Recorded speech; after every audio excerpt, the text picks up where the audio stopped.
Okay, Bismillahirrahmanirrahim. We'll start soon. Just to tell people that this will be uh this will be put on YouTube. Right, so I'm trying to see if I can connect it. I'm trying to connect it to my projector.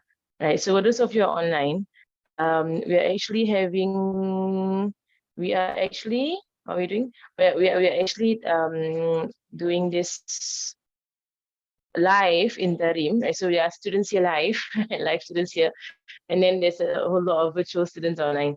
But it's not connecting, Okay, so never mind, it's okay. If it's not connecting, it's not connecting.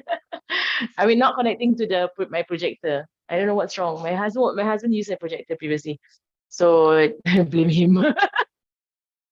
Mashallah. Okay, we'll start our class, inshallah. Assalamu alaikum wa rahmatullahi wa barakatuh, mashallah. Here you go, inshallah. Tamam. Just a request for the people who are online that sorry, my computer's not connecting to the projector for some reason. Right, so the slides are all here. Right, I tried to connect it so that you all could see the slides. Right, and there's a quiz today. We have quiz every day. Every lesson we have a quiz. Okay. The slides are all English. Yes, I translated the book.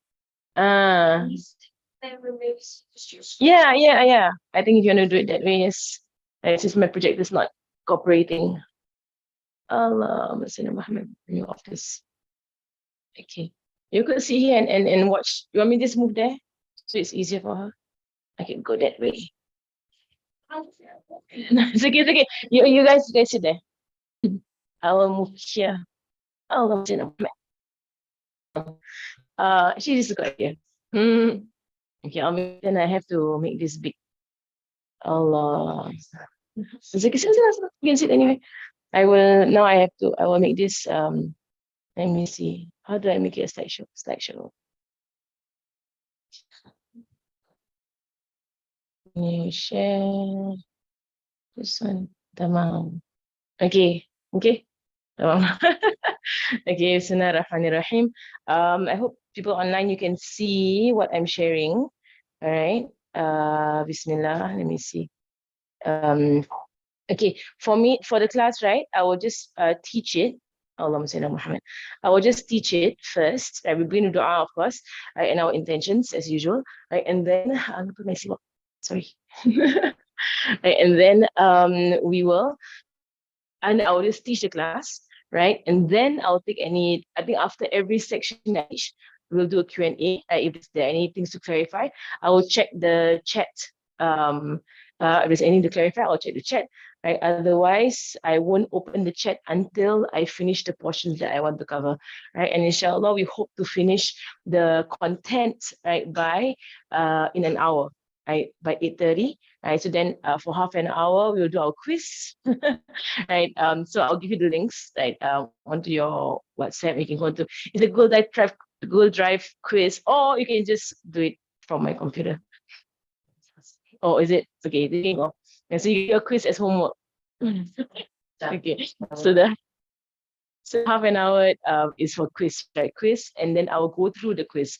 Reason being that I know that for many of you, your mothers, you are working adults, right, in Singapore and in rest of in parts of the world, and who's online right now. You're also working adults. So I know if I give you as homework, right, you might come back the next week without it then. Or do it on the spot or on your way here, you'll do the quiz. Mashallah. So we do it in class, right? It's the best thing to do it in class, mashallah.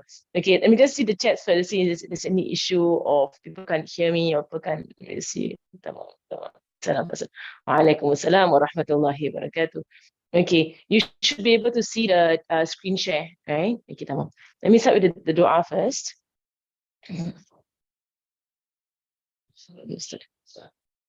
What is that? I'm giving it to you. I'm giving it to you.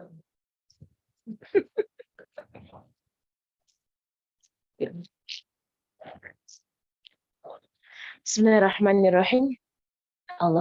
Bismillahirrahmanirrahim. Allahumma salli wa sallim ala Sayyidina Muhammadin. Allahumma salli wa sallim.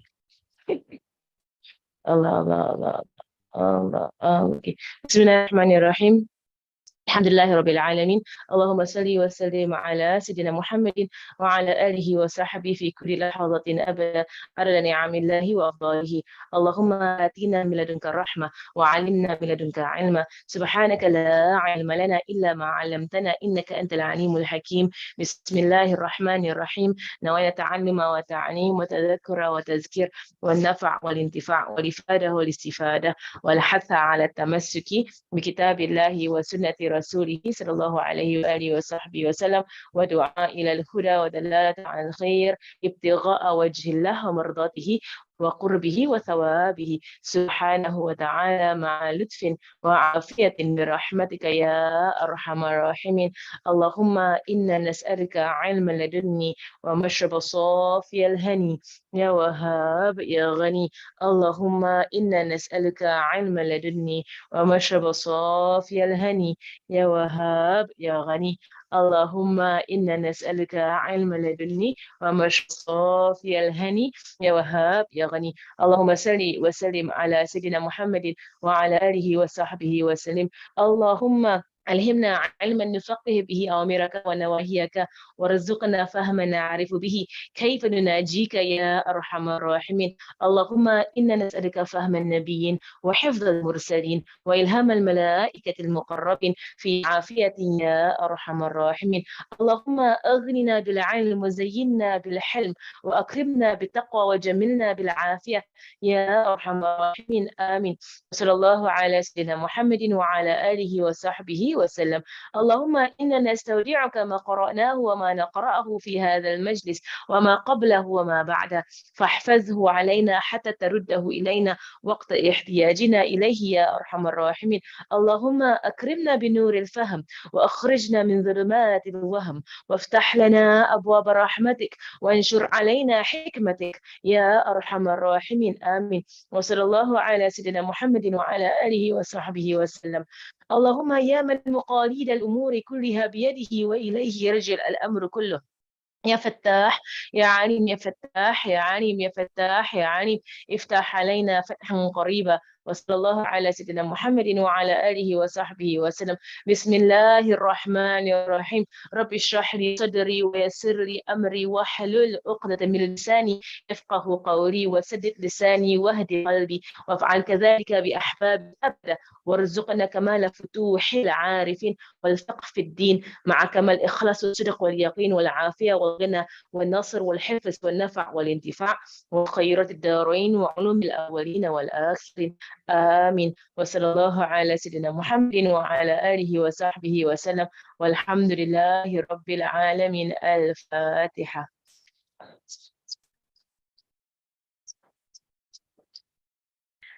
الحمد لله الحمد لله الحمد لله الحمد لله. So as mentioned, you'll go right into the topic itself. It's going to be an intensive course, inshallah. And I aim to do maybe for every lesson one chapter. Right? There are basically 8 portions. I think so. He put it up to 8 portions. Right. So I plan to do one portion each time, so we can finish in 2 months.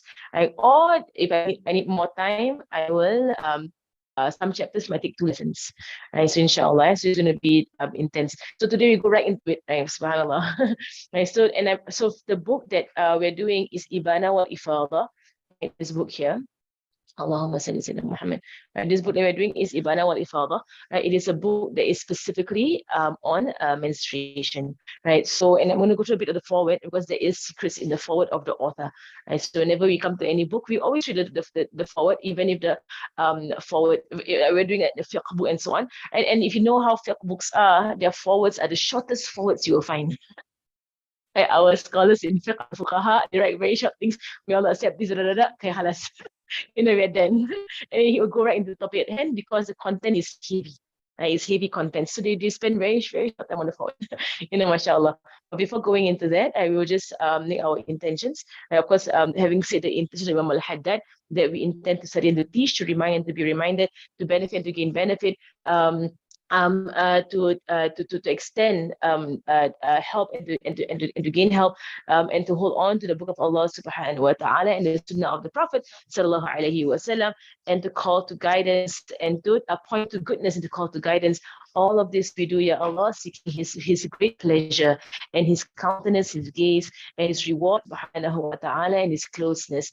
All of this in good health and gentle kindness, Ya Allah. Oh Lord of the world, that's our first intention, that the one that we do with Imam al-Haddad, right? And then we intend, of course, when we're coming to fiqh, right? Then Allah subhanahu wa ta'ala write us as those that Allah subhanahu wa ta'ala yufaqihu in. We'll come to the hadith later on, right? Rasulullah said that whosoever Allah wants goodness for, He gives them understanding in religion, right? And the word fiqh means fahm, right? It means understanding, right? And mashallah, having for myself, when I teach fiqh, I mean, learn fiqh and teach, and when I teach fiqh, right, fiqh really, it is something that Allah subhanahu wa ta'ala gives to people.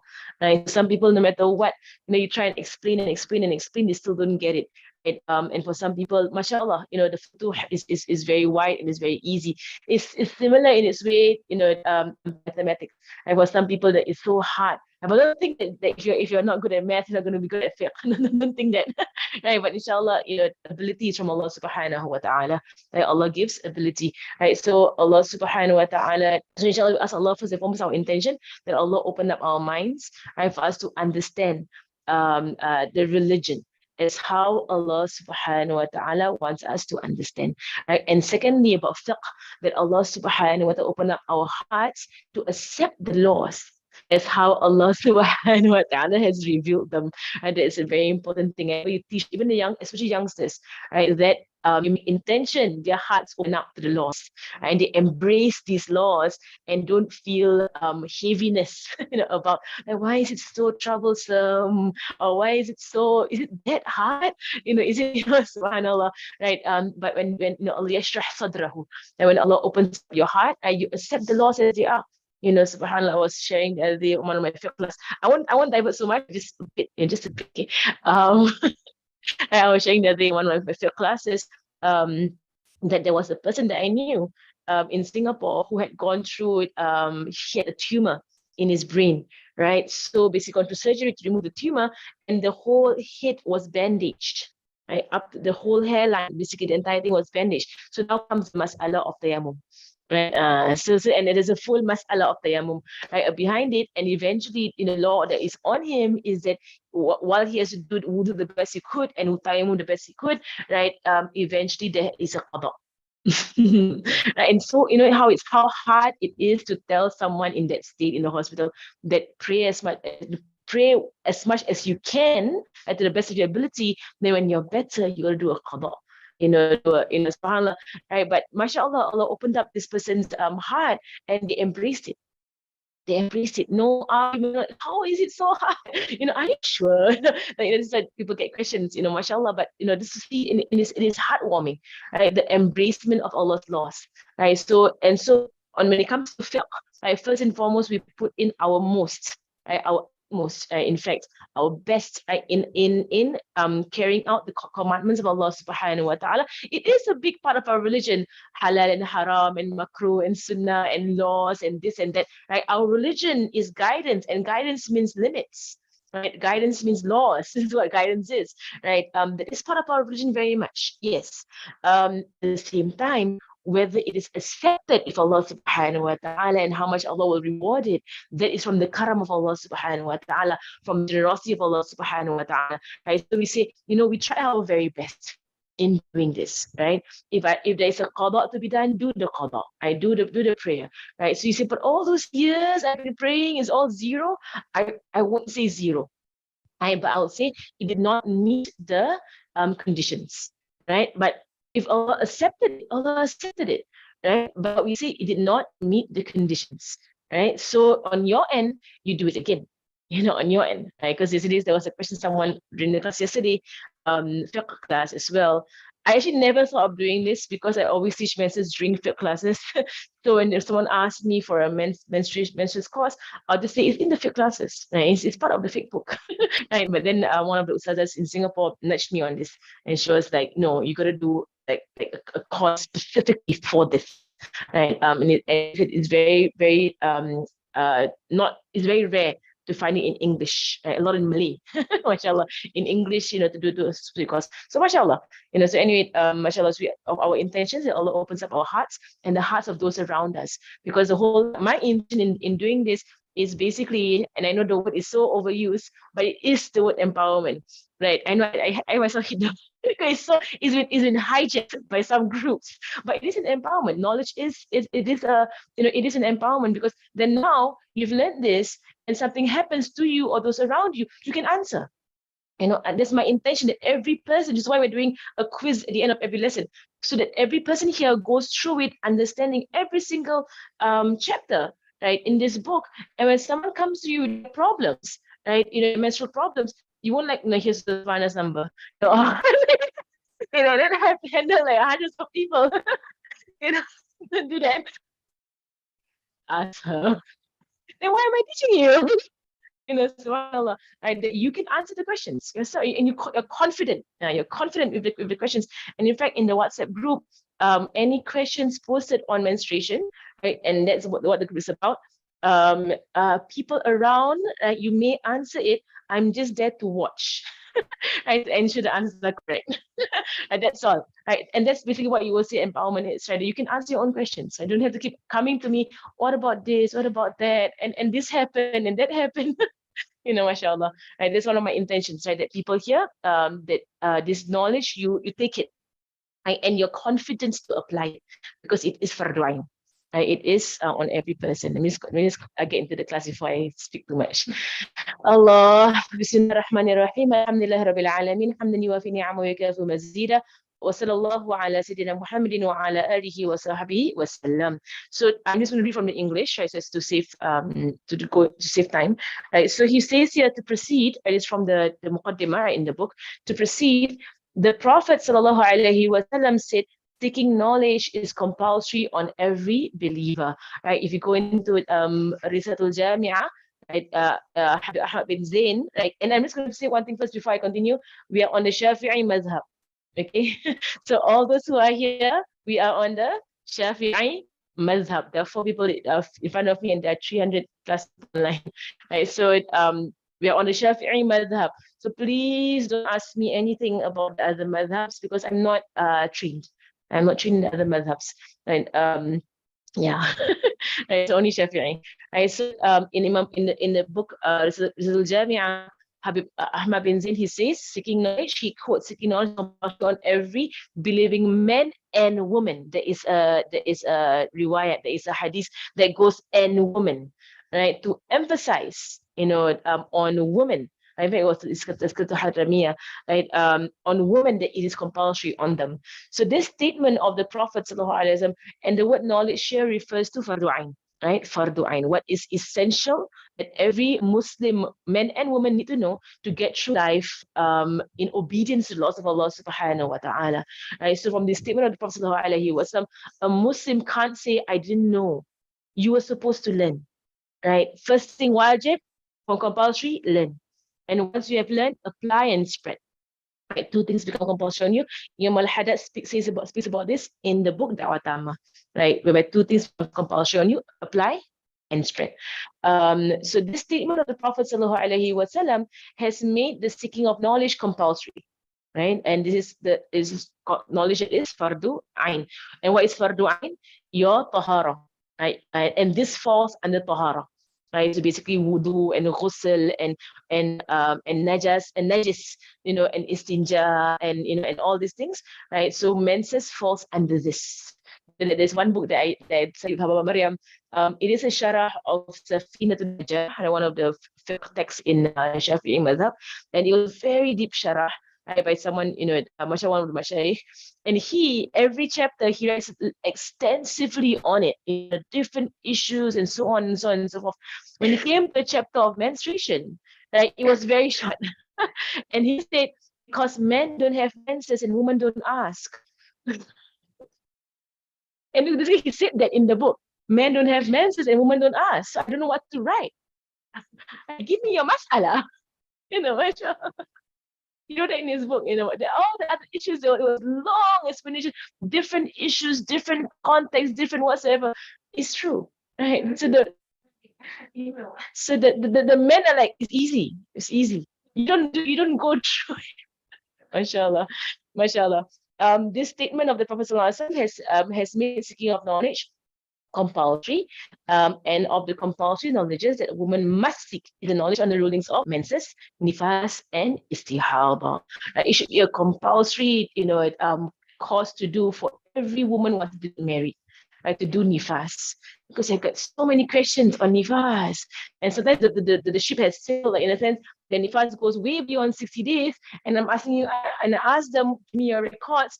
They have no records, and it's their first nifas. Oh, ya Allah.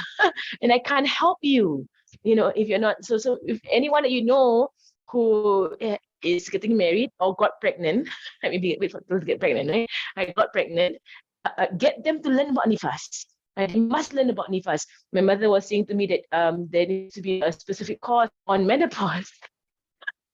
So it'll be Shamil Kamil. This course will be covering everything. Before I left Singapore, we did a course specifically on for young girls. So if anybody wants to hold that course in your own countries, wherever, I have the slides, I have booklets I give to Anissa for her daughters. So the girls were between ages 9 to 13. And so those coming into menses, right? So not just this is menstruation, but also accountability, also modesty, also hygiene, personal hygiene, and all the stuff you want to speak to girls about, right? So as they come into it, yeah. So I have the slides and I have the we made booklets for them, right? Small booklets so they could bring it around, right? And I told them you can teach your friends about it. So because a lot of people don't know the laws of menses, istihada. And so if her husband is knowledgeable, then he has to teach her, your husband, mashallah. Otherwise, it is for her to go out and ask scholars, and in fact, it is compulsory for her to do so, and her husband is not allowed to stop her unless he himself will go and ask on her behalf. Because it's compulsory knowledge. That's straight to the point. Right? So you must learn this, and yeah, and your husband doesn't want to teach you, right? Go and learn. You have no excuse. Go and learn.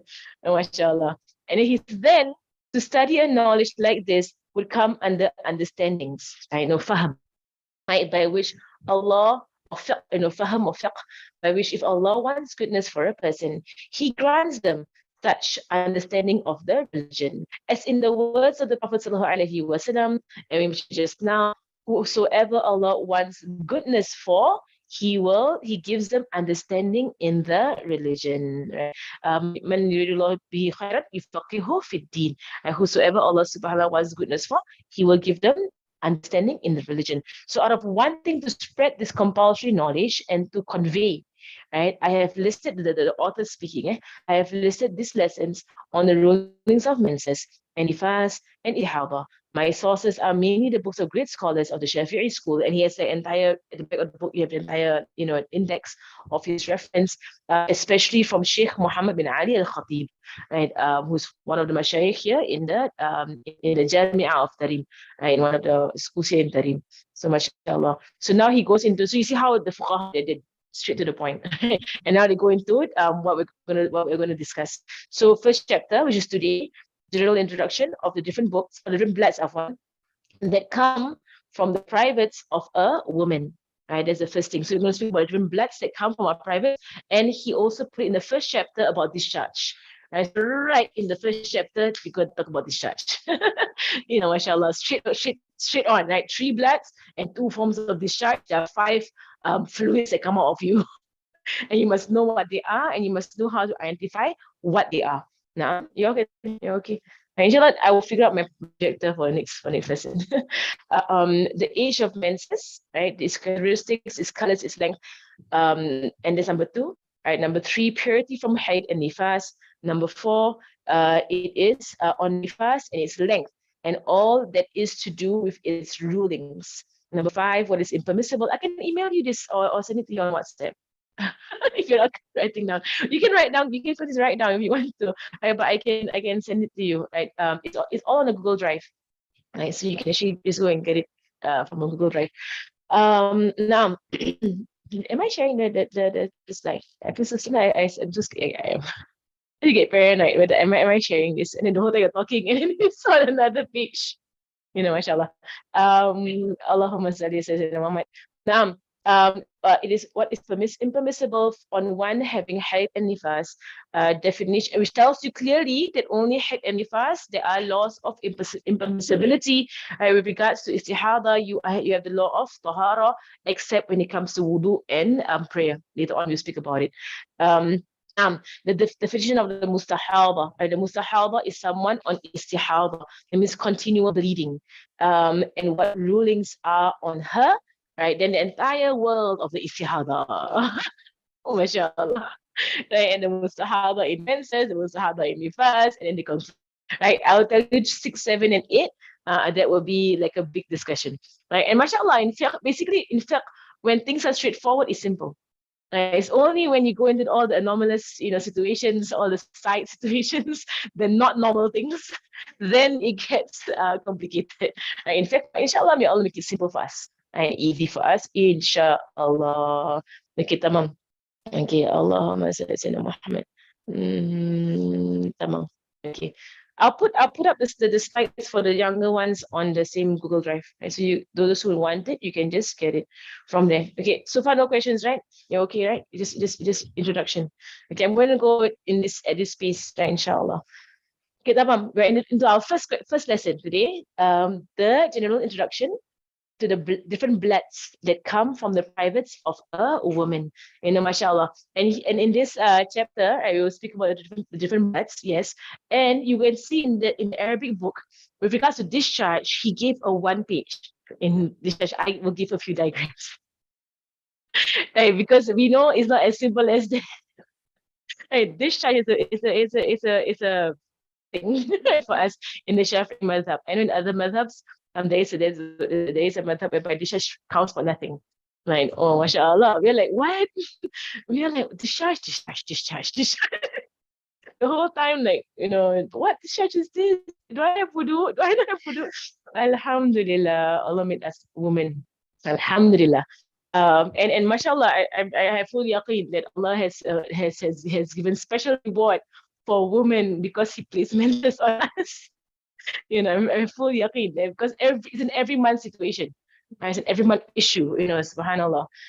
Alhamdulillah. So the first thing, so in this chapter, what will we learn? So every chapter, I'll put in first what we will learn in the chapter, right? And then we go through the chapter, then a summary, right? And then the quiz. Right, so really all out to ensure everybody understands, right? This mas'ala of menses, entire chapter on menses. So this chapter will go through the types of bloods that exit the privates of a woman. So specifically these bloods and how to differentiate between them and discharge that exits a woman and the 2 types of it, basically, right? As clear as possible. MashaAllah. So we love fiqh, right? Fiqh is clarity. As how Maryam should always say, al-ilm nur, right? Wal-jahl zalam, right? Knowledge is light. And ignorance is a darkness. And whenever she goes through fiqh and she mentions sunnahs, and she says, kullu sunnah sannaha nabi asra fil qalbi qawi muttasilan bin nabi. Which means that every sunnah made sunnah by the Prophet ﷺ, its effect in the heart is strong because it connects you to the Prophet ﷺ. To enforce on people, because when they learn fiqh and they learn what's wajib and what's sunnah, and then comes the leaving of the sunnah and doing the wajib. And it used to be that the people in Tarim, they will say, it used to be that we did sunnah because it's sunnah. And now they leave sunnah because it's sunnah. Allah, may Allah make us, give us understanding, and emphasis on this, mashallah. Okay, you all okay? You're like copying, mashallah. First chapter, blood that comes out of a woman. So there are only 3 bloods, right? And so our duty as women is that when you see blood coming out, and inshallah, in the chapter we'll go into what is defined as blood. right? So it doesn't have to be red blood, which I realize, in teaching, people think that, right? There are people who think that the blood is only when it's red. No, no, no, right? The bloods have a range of colors, right? And inshallah, the next lesson, he will go into the range of colors for the bloods, right? And what are these bloods? Right? Also that if, and we know that when you have, when you take out blood, right? Even if you have ever done, blood donation, right? You will see that blood is a suspension, right? So you have the red blood at the bottom and you have the yellowish blood that will come up, right? It will separate. If you've seen it before, if you have blood in a cup, for example, or in a container, you will see the blood separate. There's plasma, because basically it's called plasma. There's plasma and then there's a red blood. And with our menstruation, the same thing happens, right? We have plasma, right, with the blood. So which is why there is this yellow blood that comes out towards the end of menses or before menses, mashallah. And as you grow older, right, please expect your womb to change. As you grow older, as you give birth more, as you move, into a menopause, we all have a little afia, right, into menopause, mashallah, your body will change. Your body. So I have so many people ask me questions, and they'll be like, "It has never happened to me before." Then I'll say to them, "You've never been 35 before." You're comparing your menstruation to your 15-year-old self. That's a young, fresh womb. Mashallah. Now you're 35, 5 children. It's different. It has to be, right? So expect that your cycle changes, right? As you grow older and your womb gets weaker. May Allah give us good health.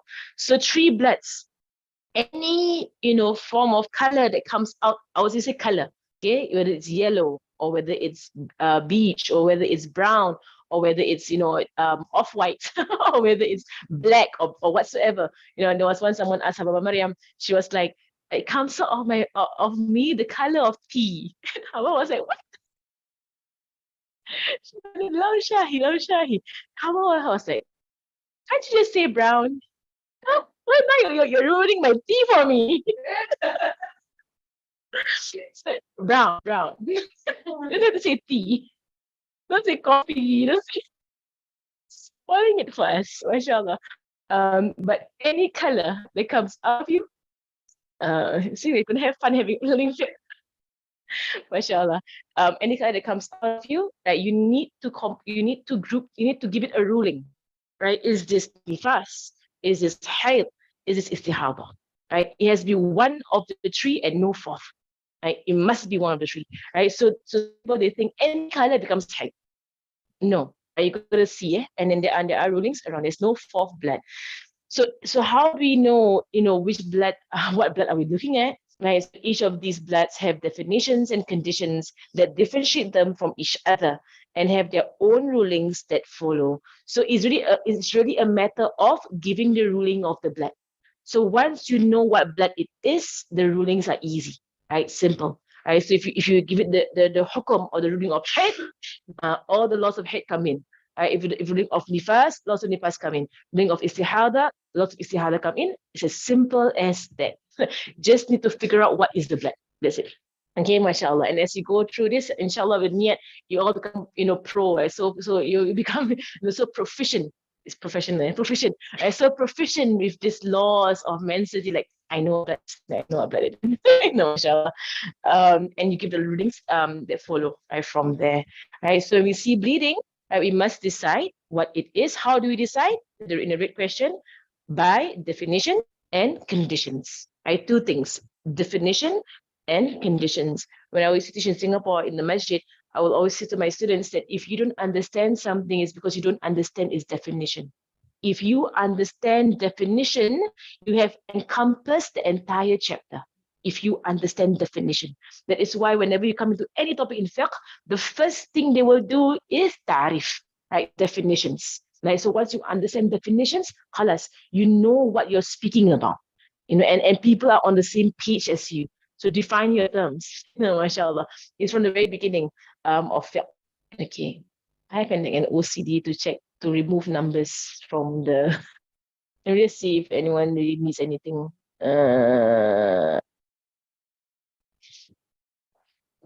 Okay, I was slow. Sorry. Um, Tamam. Okay. Yeah, someone can help me off videos. Let me see. Yeah, keep your videos off, right? So that I can, our internet will not be slowed down.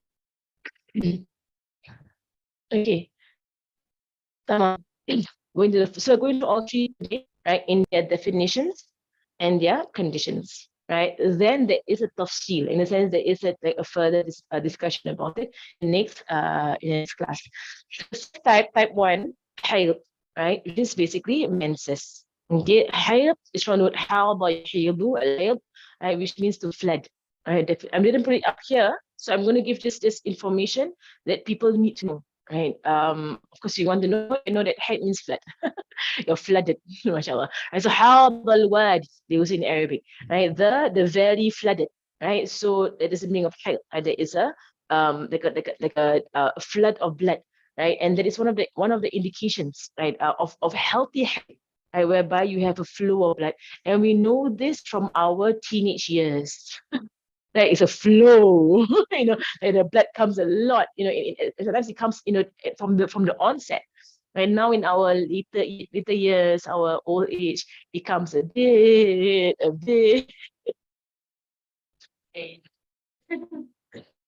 Mashallah. But it's really mashallah. I remember when you were teenagers, right? Like the day it came, phew, the whole thing was flowing. Mashallah. And you say have our young girls having like, changing their clothes, going onto the bed and everything. But now age, like women go past my parents. Alhamdulillah. Alhamdulillah. It's Allah's looks on us. Gentleness.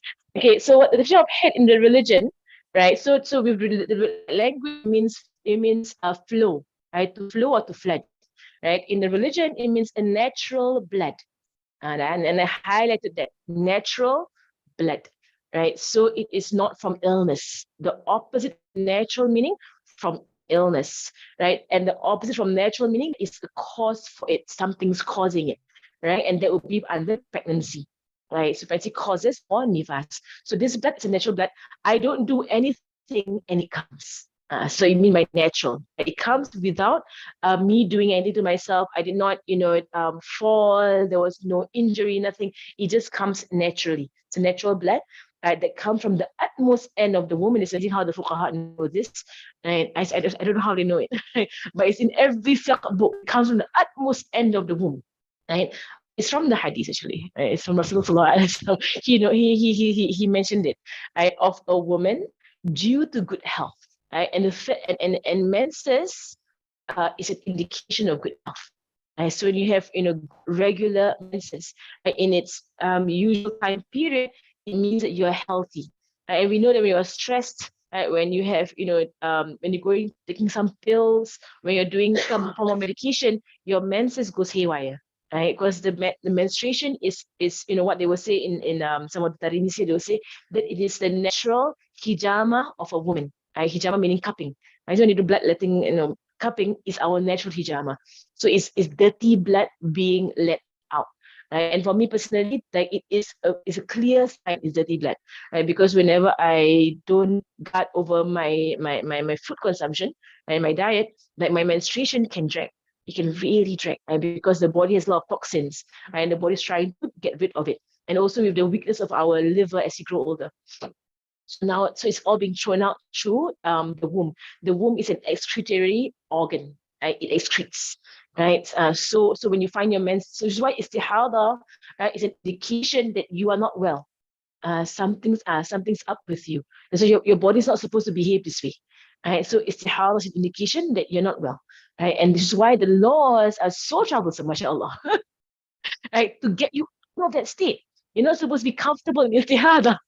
You're supposed to be uncomfortable, right, in istihadah, and it's supposed to be, very heavy on you. Every salat, you have to istinja, and you have to hashu, you put in the tissue, and you have to this and you do that, then you do your wudu, and then you can only pray one fardu and whatsoever. It's supposed to make you feel so uncomfortable that you fix it, try to do something to fix it, right, because it's not a normal state of being. So for me, I had istihadah for a long time. This is my when I It's a test, I guess. Allahu Alam. Right. Since I came to Tarim, right, the first time around, 2013, I've been struggling with istihada till today. So when I got married, the year after, my istihada issues all began.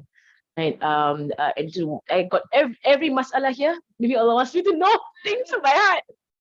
Every issue there's going to be mentioned here, I've gone through it. Like only nifas. Right, it's just that istihada, mashallah, I've gone through every issue, right, that you can see here.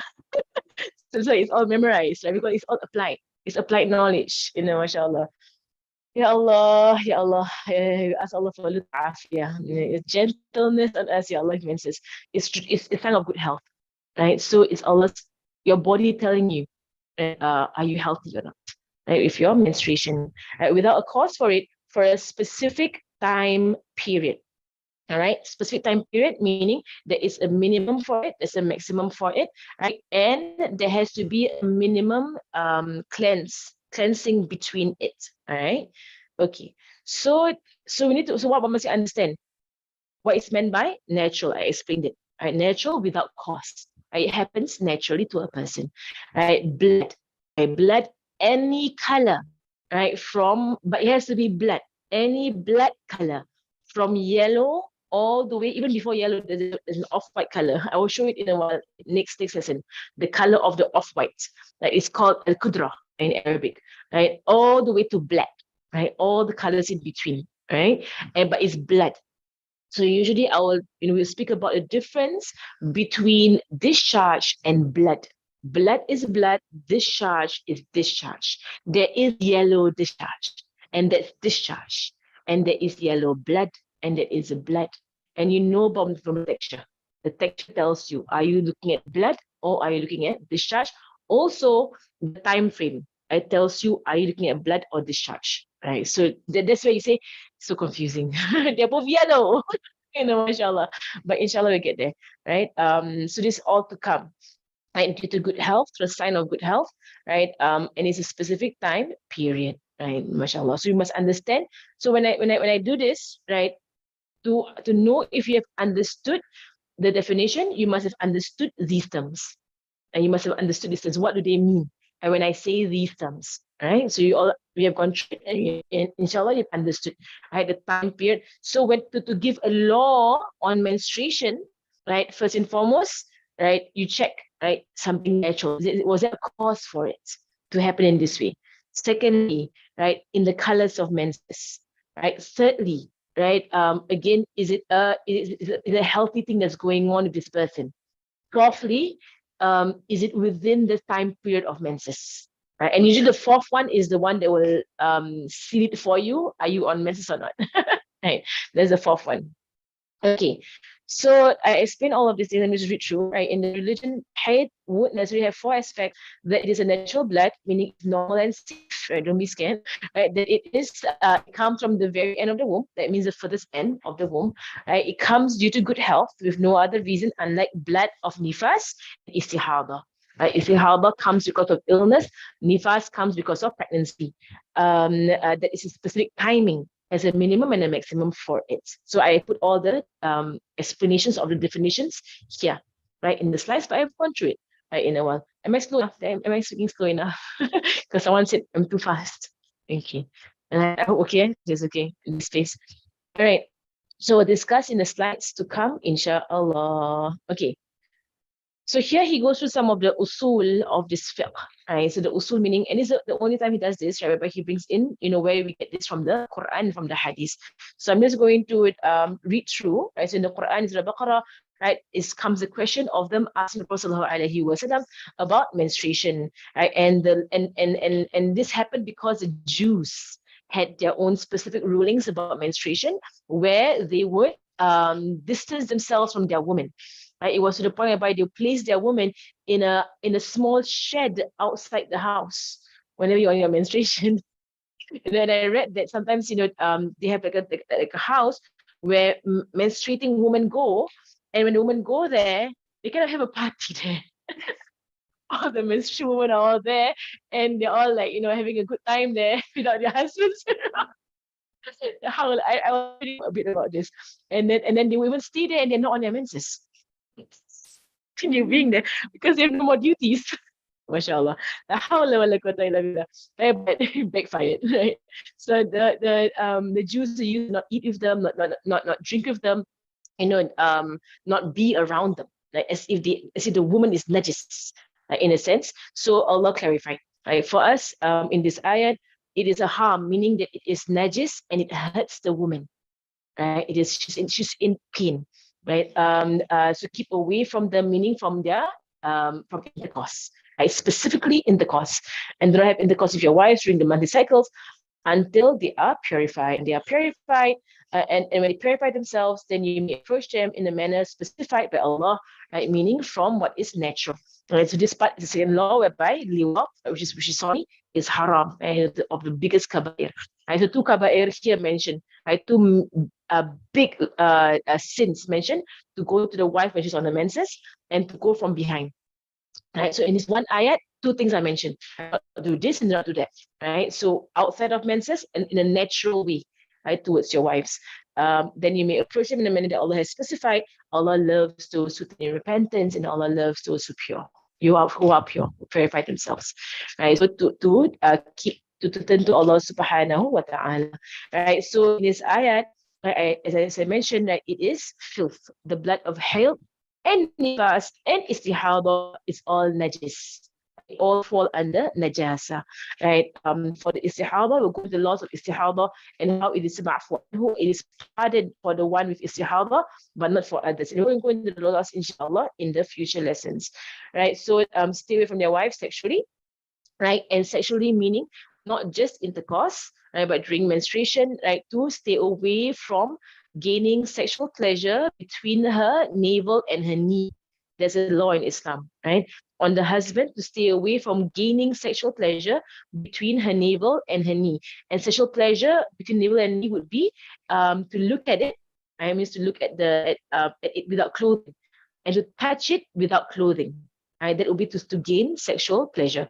Right? That is not permissible for the husband to do on a woman. So when Aisha would get her menses, she said she would say that she would tie her izar, meaning her sari, like her cloth, around her waist tightly, right? As commanded by the Prophet Sallallahu Alaihi Wasallam. Do this, right? As to tie it around her tightly, right? So as to cover that, right? Securely, right? Securely. Naam. Right? So it doesn't mean to stay away from them completely by not eating or drinking with them or staying with them. Right? It was a practice of the Jews. They used to do that at the time of Rasulullah Sallallahu Alaihi Wasallam, and Rasulullah would say no.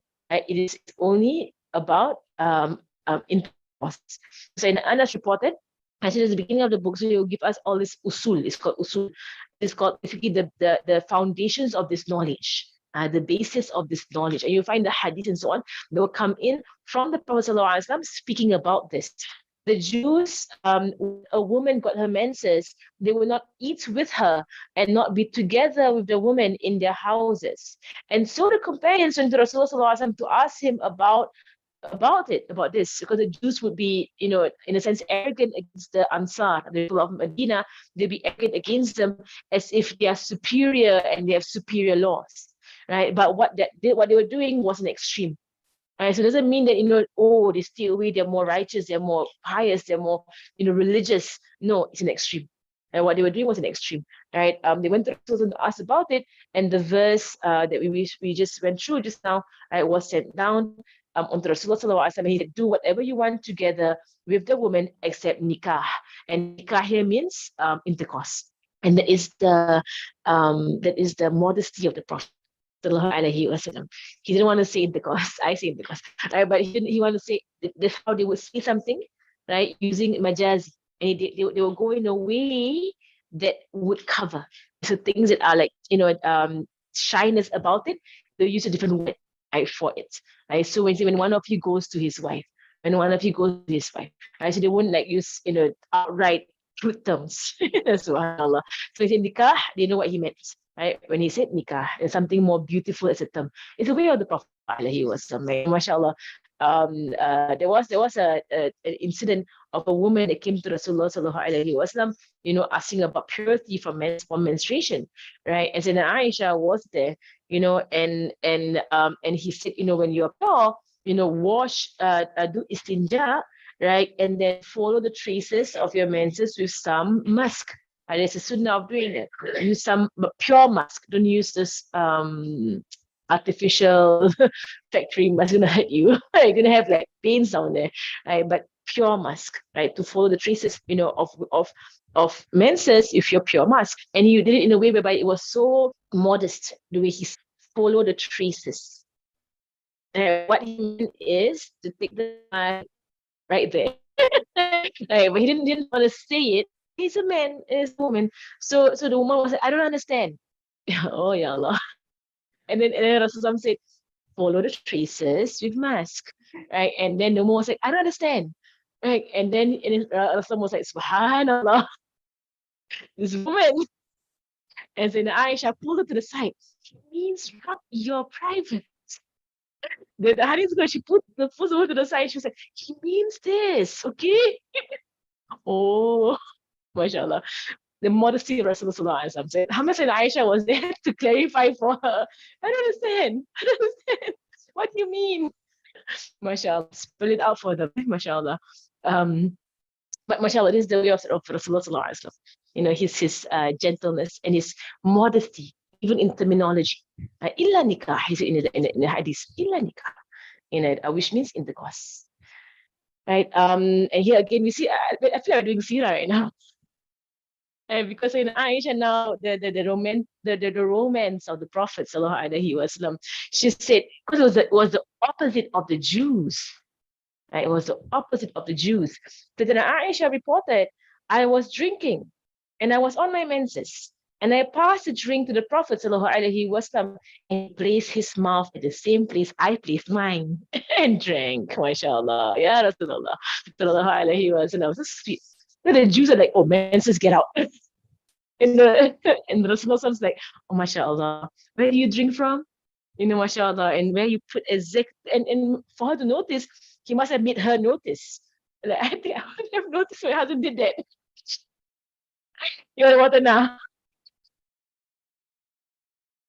And he's like, trying to do the sunnah. She's like, look at it. Mashallah, ya Allah, ya Rasulullah. Mashallah, about to notice that he did the same thing. Like, then did he? Mashallah. Another instance she narrated here also, I would bite from a piece of meat and I was on my menses. Right? And I would pass it to Rasulullah and he would place his mouth exactly I placed mine. Mashallah, ya Rasulullah sallallahu alaihi wasallam. So you just, you're falling in love with him. He's like, mashallah, the romance. At the same time, like, we're not even noticing what our husbands do for us. Mashallah. She also reported the Prophet ﷺ used to lean on my lap. I mean, place his head right on her lap and recite Quran while she was on her menses. Mashallah. So sweet, mashallah. It's like so sweet, put his head on her lap with Quran. Today we go and try and do something like this, okay? Like go to all hands. Hadith. Can we do it? You put your hand in like that and you're like, Bismillahirrahmanirrahim. Mashallah, mashallah, ya Rasulullah sallallahu alaihi wasallam. So it was different from what the Jews were doing. Mashallah, sallallahu alaihi wasallam. Right, so in the above mentioned noble verses, Allah makes it clear that the husband is not permitted to go to the wife for intercourse while she is on her menses. But if the blood of menses has ended and she has bathed, and she must bathe. Right, so there will be questions of people asking me, whereby my menses has ended, can I have intercourse and then bathe one go? No, answer is no. You gotta bathe twice. So you gotta, oh, my menses ended. You have intercourse, then like a one-shot bath. So lazy, mashallah. Bathe 2 times. Right, so bath for menstruation, then intercourse, then bath again. And like one go bath for cover everything. No, it's haram. It's haram.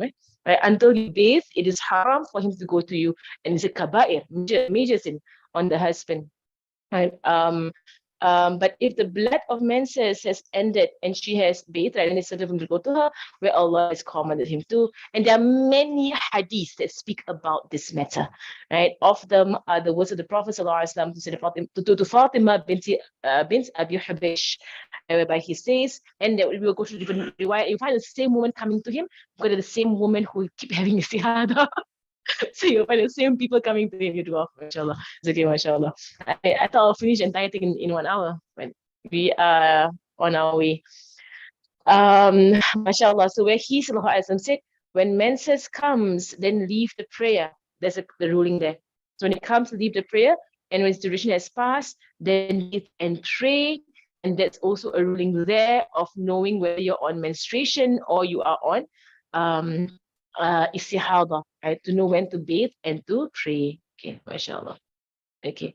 Is it cold? If it's cold, you can. Okay. You can off the fence. Okay, tamam. All right, and then there's a wisdom behind menstruation that is from the book.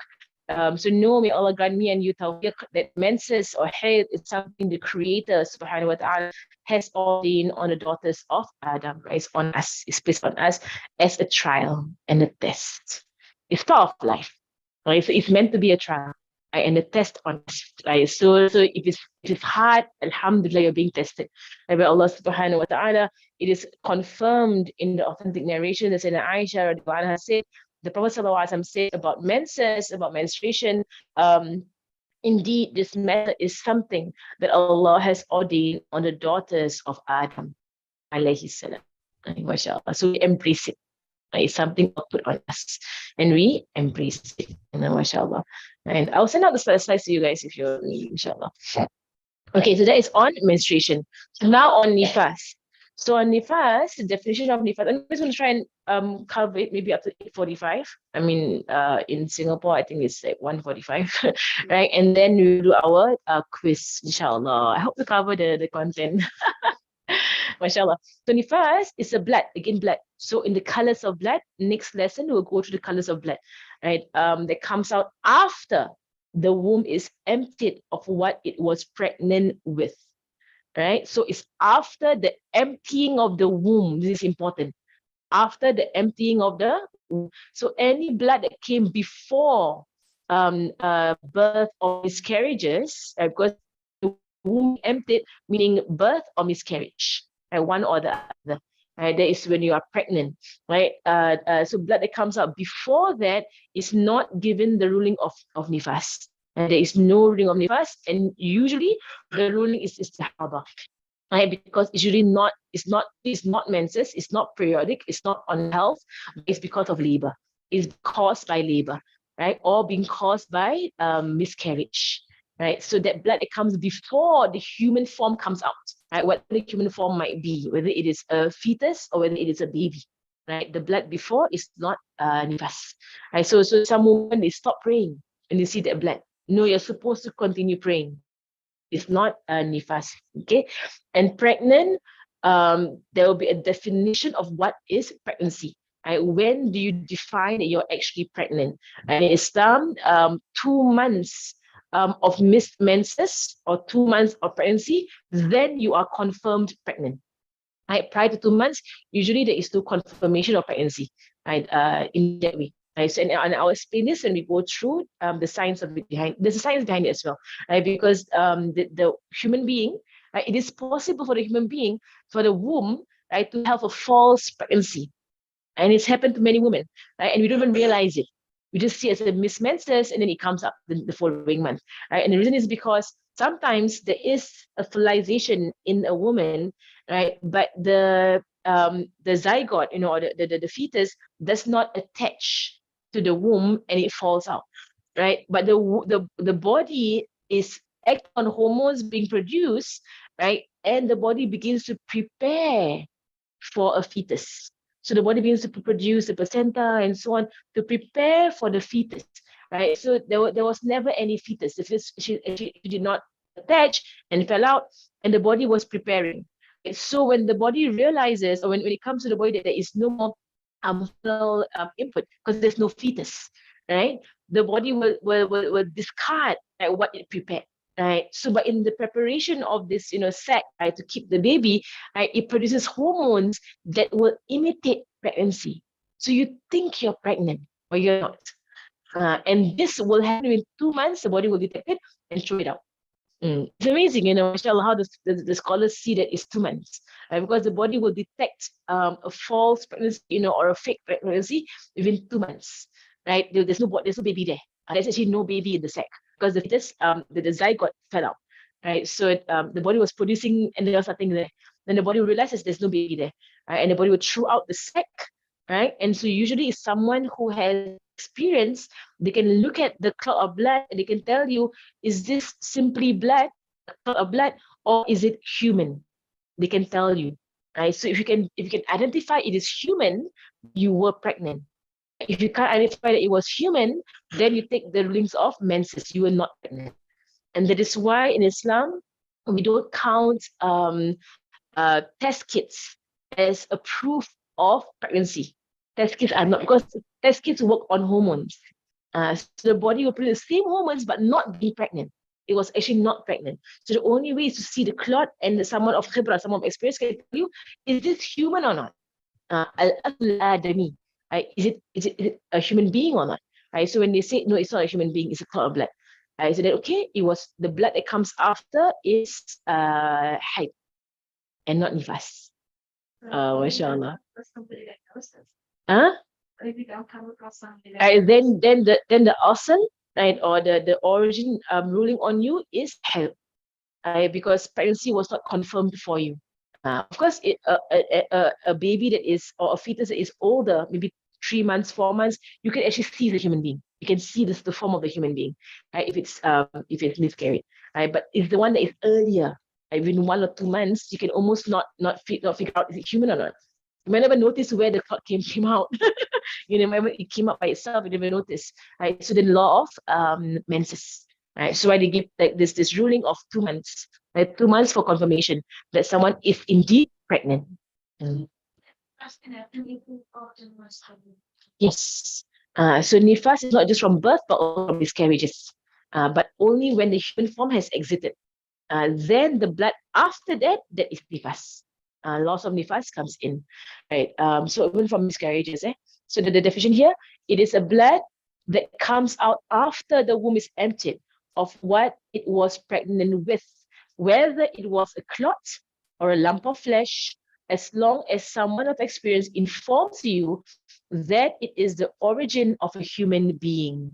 It is human origin. This blood must come with the exit of a human form before 15 days pass, right? So meaning that when this human form comes out, right, nifas must come within a 15-day period. That means it must start. Right? It must start within a 15-day period. For example, if someone gave birth or had a miscarriage and no blood came out, it's possible. No blood came out. And 15 days passed with no blood whatsoever, and then blood. The second blood is menses. Yes. We will explain it. I'll explain it. But for most people, blood comes out immediately. It's almost very rare that you don't have blood when you miscarry or when you give birth. But if, and it's possible for a woman to give birth or to miscarry and no blood, is dry birth. Dry birth, no blood whatsoever, the nifas must start within 15 days of birth. But most of us, you want to give birth, the blood coming out. No, mashallah. If it came after 15 days has passed, right, then it is menses, the loss of menses. So, and I will give a chart on this, inshallah, the next lesson, or the lesson on nifas. I'll give charts on it to tell you, which are the bloods of nifas and which are the bloods of menses. Right? And it's possible. That's why it can be complicated to try and give a ruling for the blood. Right? What blood? It's only 3 bloods. But what is this blood? Mashallah. It is called nifas because it comes out after nafs. Right? After a self has come out of you, it's called nifas. Mashallah. Okay. All right. Let me just go into some of the hadiths of nifas. Salama reported that women on nifas during the time of Rasulullah would stay in the nifas for 40 days or 40 nights.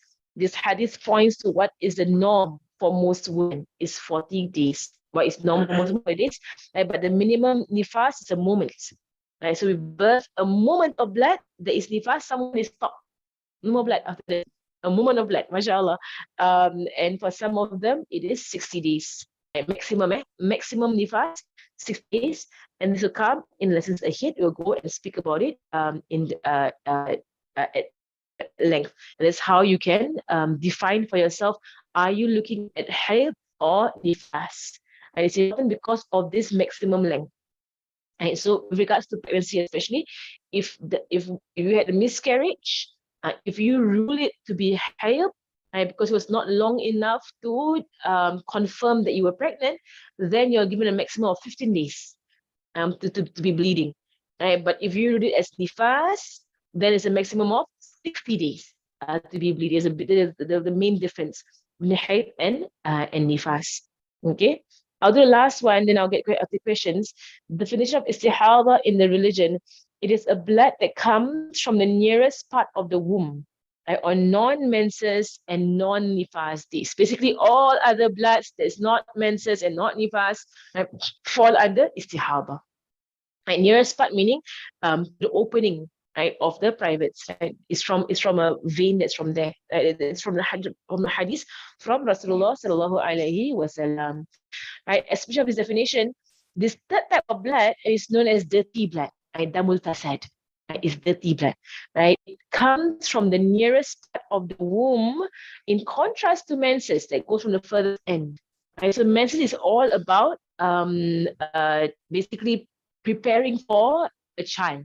That's what menses is about. So menses comes because the body is preparing for childbearing. Istihada is basically illness. It has nothing to do with childbearing. It's basically parts of the womb, like in the sense there's a vein that's causing blood to come out.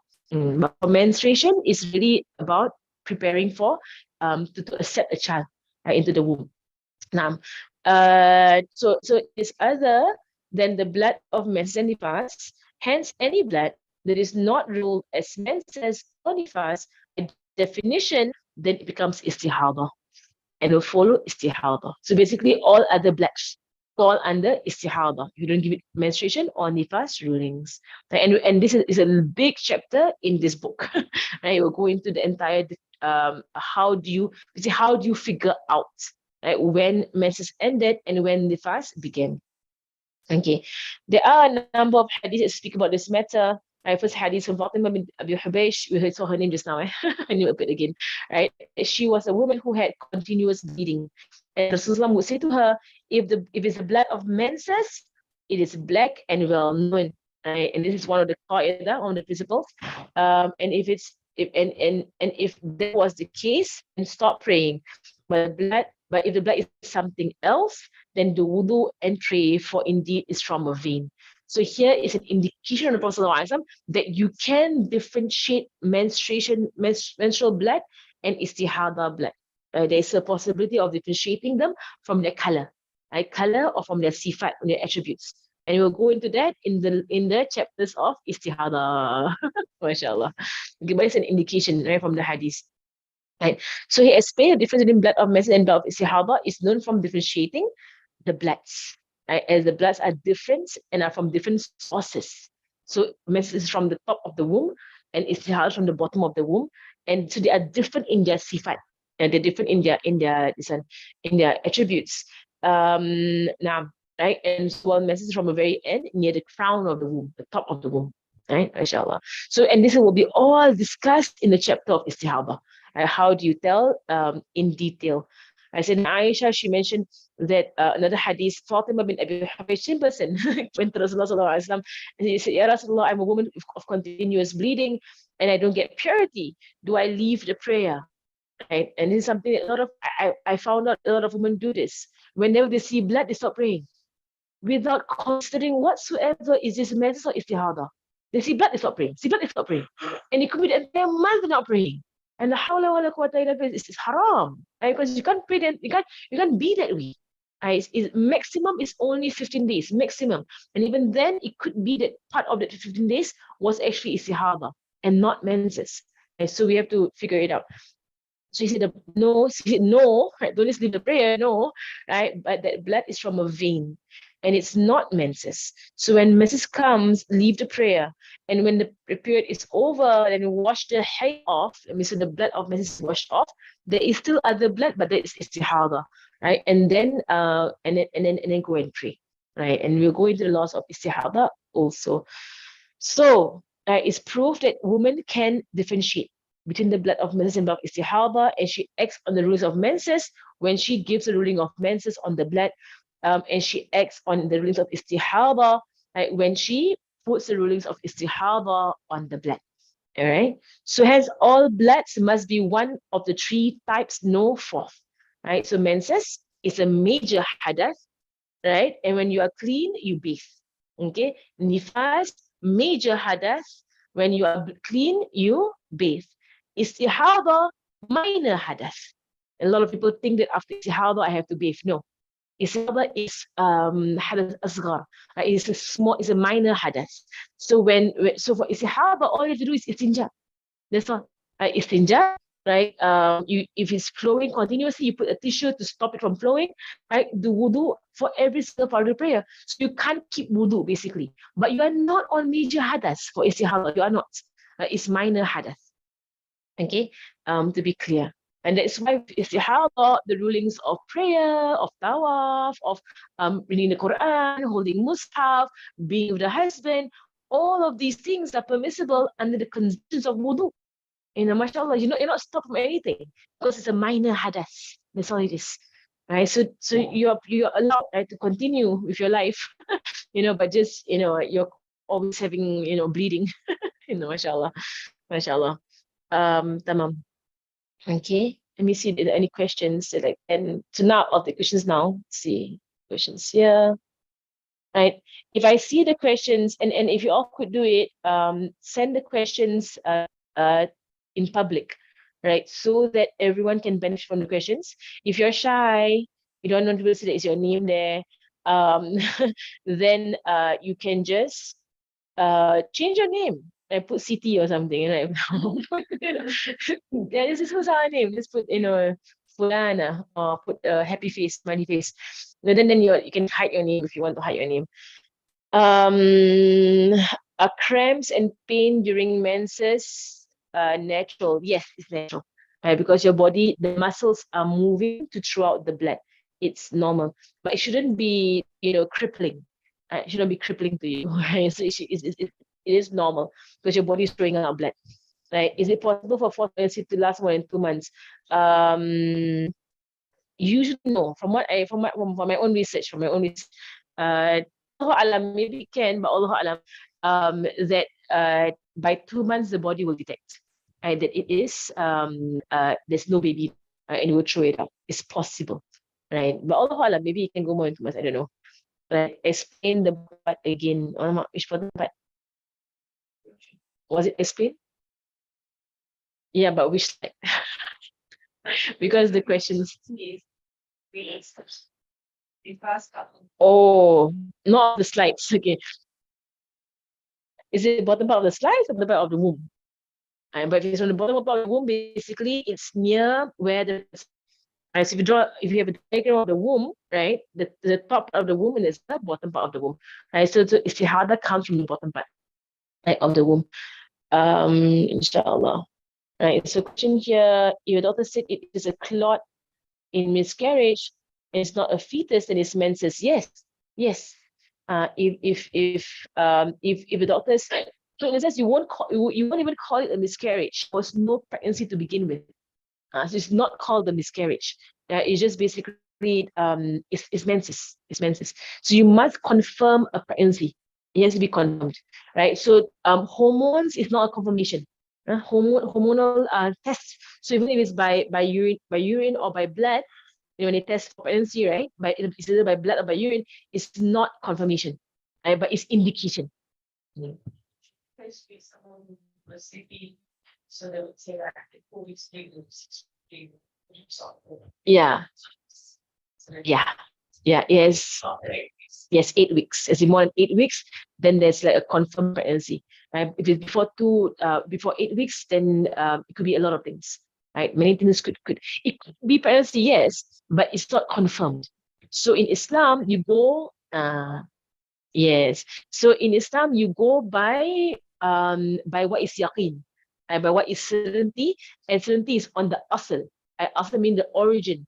So a woman is originally not pregnant, then she becomes pregnant. So if you're unsure, is this pregnancy or not pregnancy, then you go by what is original, right? That you are originally not pregnant until you're proven pregnant. Right? So not pregnant until proven pregnant. Right? Then you're pregnant. Mashallah. So how do we confirm a pregnancy if you don't base it on a pregnancy test kit or scan? Do we do a scan? No, usually if it goes beyond 2 months, then there's more or less a confirmation. Right? You don't have to scan. You don't have to scan. But more than 2 months, right? And there's no menstruation, and the kids keeps showing that you're pregnant, and your body's going bigger and bigger. Right? That's a confirmation you're pregnant. Mashallah. Also, a lot of questions about pregnancy. Is that cloud before 2 months? The pregnancy is then is considered haid, right? It's haid, yes, yes, haid. Because you can't be confirmed sure is it human.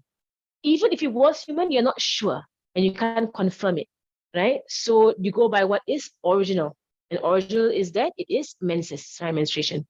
Tamam. Uh, okay. I will go through the days of menses and nifas, inshallah. So for the one who asked about, she's confused about 15, 40, and 60 days of nifas, I will go through in a future lessons. Basically, menstruation maximum 15 days, nifas maximum 60 days. Okay, 40 is just norm, but it's not the max. It's just normal for most women to have it. Like how menses most women have it in 7 days. It's just normal. Um, right. First day of nifas is counted from birth. Yes. Right. Okay. No, sorry, Afan. First day of nifas is counted from the side of the blood. As in the blood comes out during and I'll go into it when I go deeper into nifas of when nifas begins, when you count the beginning of nifas, right? When you see the blood like coming out. Right, miscarriage where pregnancy was confirmed, but the fetus heart stopped. Right, the fetus only exited the womb naturally more than 15 days after the heart stopped. The blood that comes out together, the fetus and nifas or menstruation blood. Okay, in this case, it's a confirmed baby. It's a confirmed baby because there was a heart detected. Right, so it's a confirmed baby, and especially if the womb only threw it out later on. So it's confirmed baby. It's a confirmed baby inside. So it's a confirmed nifas. Right, but the nifas only began once the baby that there was bleeding. If a dead fetus inside, it could be bleeding. All of that bleeding is not nifas. It's istihaba, right? Because the baby's still inside. The ruling of nifas, the body must be emptied of human form. So the human being is still there. It's not nifas, right?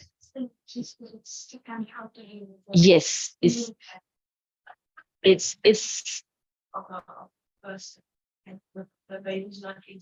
yeah, but the blood that's coming out, it's possible that because the baby is no longer growing, it's possible the body throws out some blood here and there, right? That is all under istihaba, right? Istihaba and najis, right? So it's just basically istinja and perform the prayer and so on, right? Basically that. Okay, now yes, yes, istihaba is najis blood, right? Okay, how to differentiate between blood of messenger and blood of istihaba is coming up. Okay, in the next few chapters, we'll do this.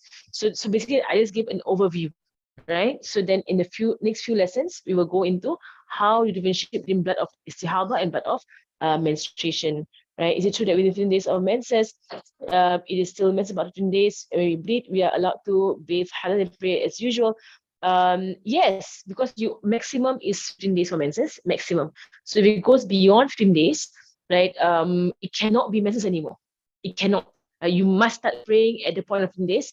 And on you have to figure out when the menses actually ended and when the istihaba actually began. So it's not that the istihaba begins on day 15. It's not that. It's possible it began earlier. So it's possible, for example, if someone were to bleed for 20 days, right? For example, it could be that the menstruation was just 6 days. and then 12 days was istihadah. It could be, right? So you need to go and look, and there are ways of differentiating is coming up. All these things are coming up. So I'm giving you all a glimpse of what's coming up, inshallah. So again, it's all coming up. How do you know if you're in nifas or istihadah? It's all coming up. Today it is an overview, right? So the whole course is all about all your questions will be answered through the course, right? And you can tell the difference, inshallah, right? Right. So again, all these questions, right? Pause and nifas and hit and so on, right? It will come. It will come. It's coming in the next few lessons, right, inshallah. Okay. Tamam. Okay. Right. So, okay. Okay. Good question. If someone gave birth and the blood has not, if the blood has not come yet, right? Then do you still do you bathe from birth and pray? Answer is yes. Okay. If you gave birth and there's no blood, I saw no blood whatsoever, no nifas whatsoever came out. Do you bathe? And you must bathe from birth. There is a bath from birth. Right? For those with no nifas. For those with no nifas, there is a bath from birth. Right? Because birth brings you into major hadas. Yeah, mashallah, with no nifas, this is dry birth. Then no blood whatsoever. Mashallah, you bathe and you pray. You do pray. Sayyidina Fatima az-Zahra, as she do give birth, get up, bathe and pray. Mashallah. For her, it's karama. It's all, mashallah. She never got any blood bleeding. As I came from menses, Isada came from before menses,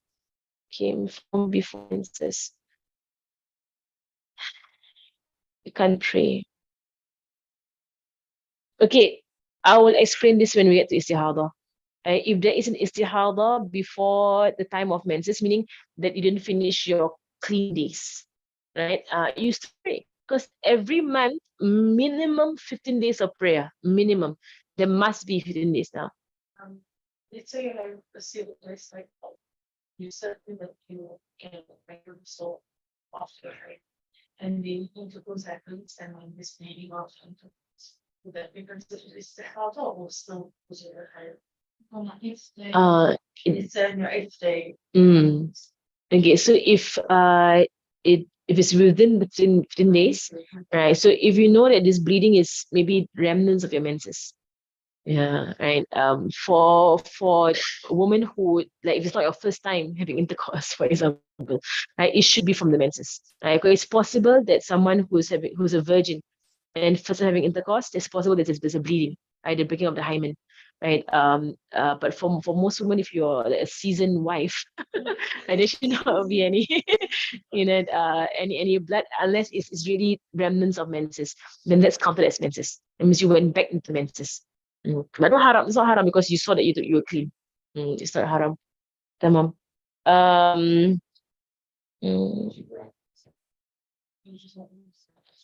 Okay, someone mentioned about the blood clots the size of a tampon.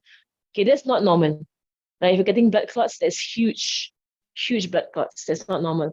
I would say go and check it out. Right? Go and ask the doctor and see what's going on. Now.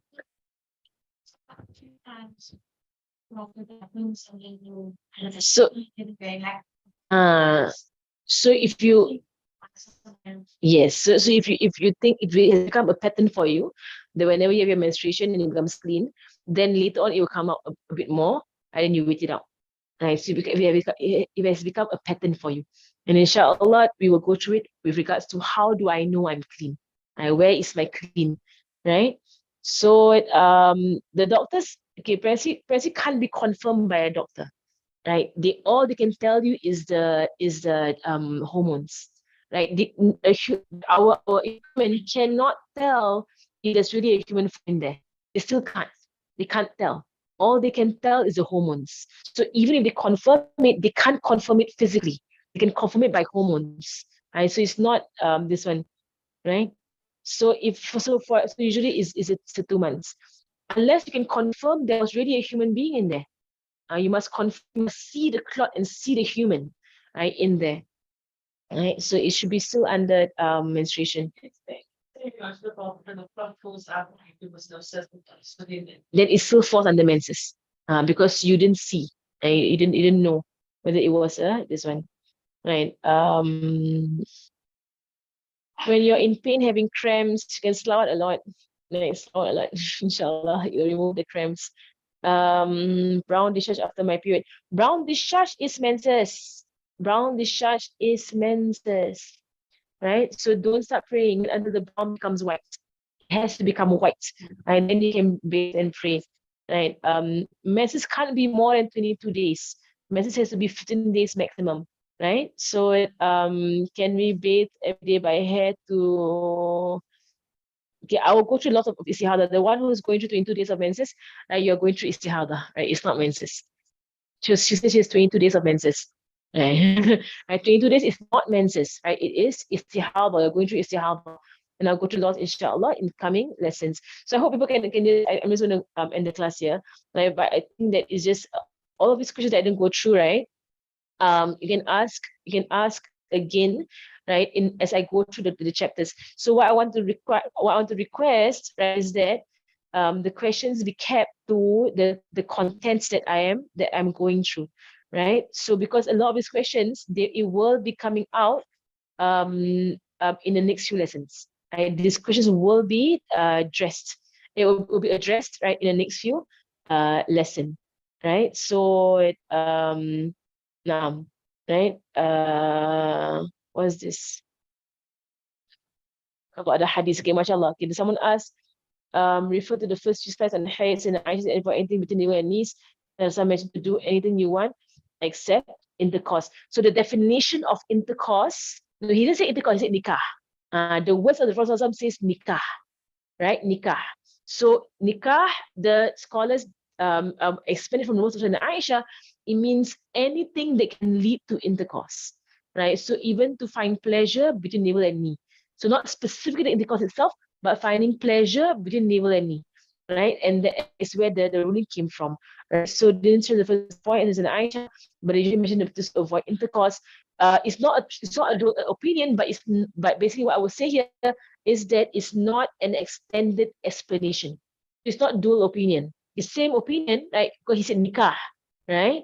So it's an extended explanation. So some say intercourse, and they didn't explain further that anything that leads up to intercourse is also permissible, right? Because what leads to the haram is haram. There is a law in fiqh, right? What leads to the haram is haram, right? So to touch, to caress, right? To see, to look, all these things can lead to the haram, right? So therefore it becomes haram.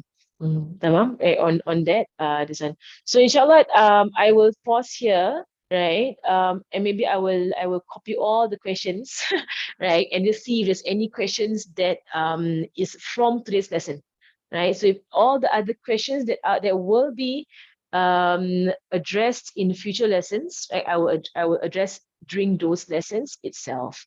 Okay, right? And again, some of these questions about fibroid or cyst or whatsoever, I again go back to your definition, right? Is this illness, right? If it's illness, it goes into istihada, illness, right? Is it natural, right? So we must always go back to your definition, right? I will not be doing the quiz today because I didn't finish my lesson.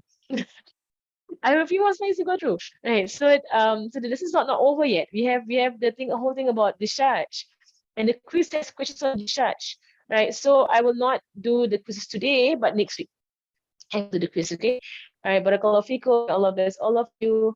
Wa sallallahu ala sayyidina Muhammadin wa ala alihi wa sahbihi wa sallam. Walhamdulillahi rabbil alamin. Al-Fatiha. Anna Allah yarzuqna min af'an wa amalan khasan ta'lim. ودلنا الهدى ويصلي بكلام وصلى الله عليه وسلم والرحيم علينا مشايخنا وزاوي الحق علينا وإلى حضرة النبي محمد صلى الله عليه وسلم. الفاتحة.